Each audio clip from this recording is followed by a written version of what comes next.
Ние се депали на Лилямо. Благодаря ви, добре джуджета, сега да отиваме в нашата къща.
Та държете като мен. Или всички, или никой.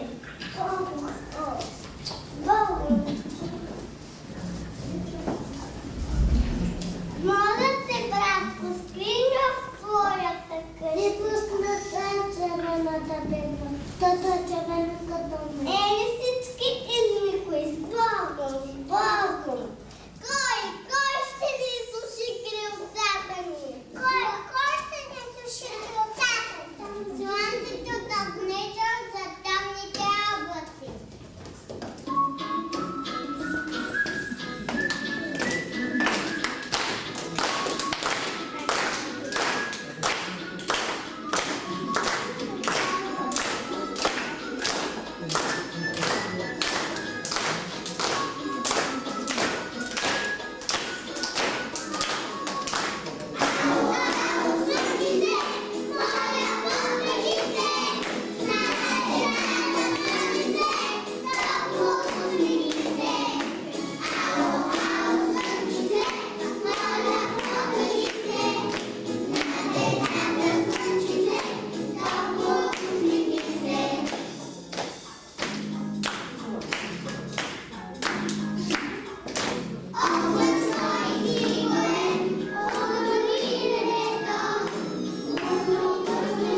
Отец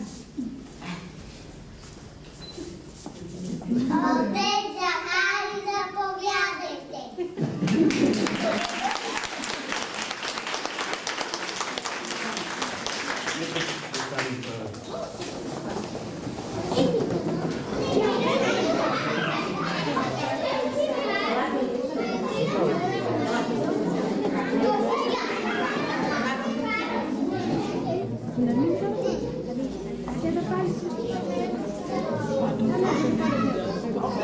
Искам тук до мен да поканя госпожа директор, госпожа Мишева. И разбира се, така, най-важният човек, кръстника, заповядайте до мен от тази страна. И разбира се, и помощник директора, господин Костадинов.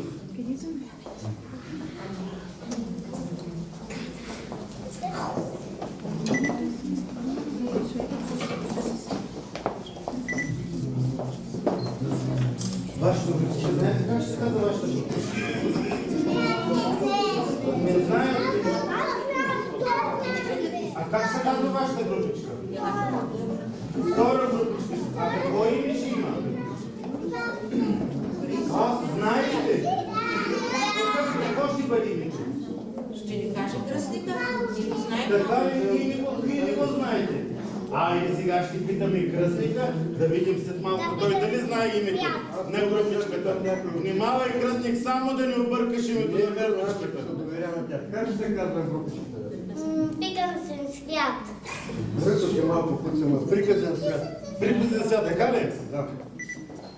Сигурен ли си, кръстник? Да. Това ви харесва, това и ви харесва.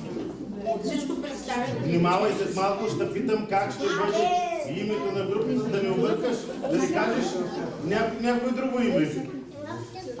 Благословен Бог наш, сега ни пресно и във веки веков. Амин. О Господь, яви се нам, благословен гради во име Господне. Ние грешните и смирените, нека сега особено да се притечем към Богородица и да падне при нея покаяние. И от дълбочната душа си да извикаме, влади смили се нас и ни помогни, побърза, защото загиваме от множество прегрешения. Не връщай празни Твоите раби, защото те ми седничка надежда. Господа се помолим, Господи помилуй, яко святе си Боже наш, и Тебе слава восилаем. Отцу и Сину и Святому Духу нині и присно, и во веки веков. Амин. Пресветая Богородице, спаси нас. Пресветая Богородице, Дево рук наши дела изправи, и прощени и прегрешени наши ги спроси, нигда пейте нам ангелское пение. Святе Боже, святе крепки, святе безсмертни, помилуй нас. И усподобиться нам стишину святаго Евангелие, Господа Бога молим. От Йоанна ще се прочете Светото Евангелие. Слава Тебе, Господи! Слава Тебе! Да внимаваме. В онова време възлезе Исус в Иерусалим, а в Иерусалим при овчи порти се намира капалня, по-еврейски наричана Витезда, която има 5 притвора. В тях лежеше голямо множество болни, слепи, хроми и съкнали, които чака да се раздвижа водата, защото ангел Господен от време на време седеше в капалнята и раздвижваше водата. И който пръв след раздвижването на водата оздравяваше от каквато болест и да бе налегнат. Слава Тебе, Господи, слава Тебе! Господа се помолим, Господи помилуй! Боже великославни, който правиш изброй чудеса, дойди сега, владико, при рабици, които се молят, и прати светия Твой дух, то свети тази вода и дай да приемащи ги тези Божии раби, които присъстват тук и се молят, премахване на страданията, прошка на греховете, изцелени от болки, а така също затвърдяване и именуване на тази детска групичка. Очистване от всяка сквернота и прогонване на дяволското коварство, защото е благословено и прославено пречисленото великолепно име Твое, на Отца и Сина и Светия Дух, сега винаги и во веки веков. Амин. Спаси, Господи, люде Твоя и благослови достояние Твое, победи православному българскому народу на супротивния даруя и Твое сохраняй крестом Твоим жителство. Именува се тази детска групичка с името и вие объркахте името. Сигурни ли сте, че е приказан свят? Айде още веднъж. Всички заедно кажете как ще бъде името. Точно така, в името на Отца и Сина и Святаго Духа. Амин! Именува се тази детска групичка с името приказан свят в името на Отца и Сина и Святаго Духа. Амин! В името на Отца и Сина и Святаго, че според поставите на вода, да се превърне в бягство всякакво бесовско и лукаво въздействие. Амин! Многоуважаеми кръстник, ти от днес нататък приемаш едно много радостно и бих казал благословено задължение към децата, които ще се учат, които всекидневно ще бъдат тук и които ще играят, ще пеят в тази групичка, която ще носи името Приказен свят. Затова и видяхме тук днеска изключително много различни герои от различни приказки, с които ни въведаха в приказния свят. А несъмнено и този приказен свят е удостоен с този прекрасен замък, който е част от много приказки. Радвам се, че вие поемате тази благословена и духовно нравствена отговорност. Нека Бог да ви дарява крепки сили и за сметка на това пък учителките на тази детска групичка, децата винаги ще ви бъдат благодарни и те винаги на всяко тържество, на всеки празник ще ви канят, за да бъдете тук и да споделите радостта с тях. Приемам уче задълженията с благословение. Да бъде и аз и всички останали. И така можеш тук да кажеш не само тези хубави думи, които сподели сега, но в същото време можеш и да поднесеш своите подаръци. Много няма да кажа, защото в момента съскам. Веднага ти чуди шапката.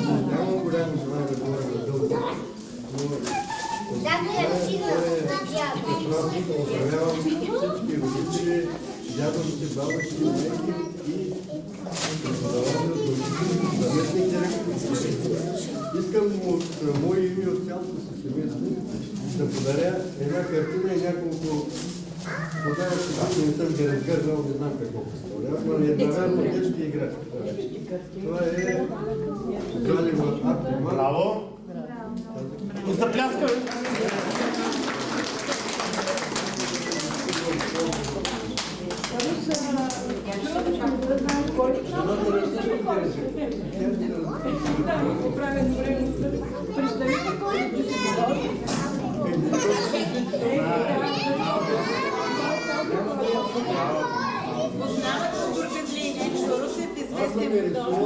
Тук подарявам един каталог, по случай 2 години направим, по случай 70 годишната направим. И не знам на цялата градина.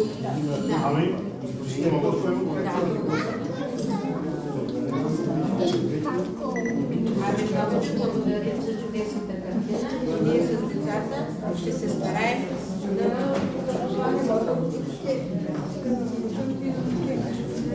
вълшебно действо за децата от група Приказен свят. Дете Деге Вълшебство филиал. Дарител кръстникът Ненчо Русев.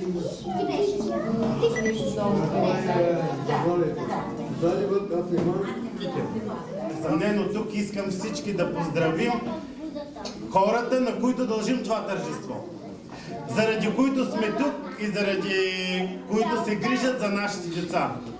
А това са учителките, детските учителки на детска групичка с името... Пак го объркахте. И не ме чувам. С името... Абе, вие днеска не сте ли яли родителите? Я да ме чуя с кое име? Точно така. Думата е ваша, госпожо Костадинова и госпожо Гутиева. За какво да кажем ние? Ние първо много благодарим на кръстника, че прие поканата и присъства на нашия празник и обяви името на нашата групичка Приказен свят. Благодарим на нашето ръководство за това, че ни осигури прекрасни условия за работа в този невероятен приказен замък. Благодарим и на вас, родители, за съпричастността към нашата дейност и за това, че винаги и във всяко едно отношение сте ни подкрепили. Радваме се и на нашите деца, които днес се опитаха да представят пред вас един приказен свят. Благодарим ви. Браво! Несъмнено тук виждаме и родители, които са подготвени с букети, сигурно искат да поздравят госпожите. Така ли? Ако искате, направете го сега.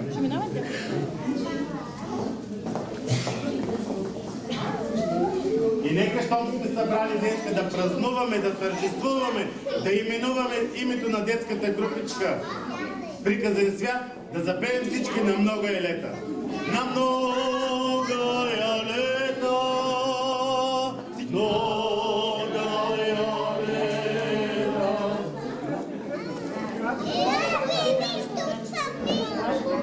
Ами сега вече родителите могат да я разрешат. Преди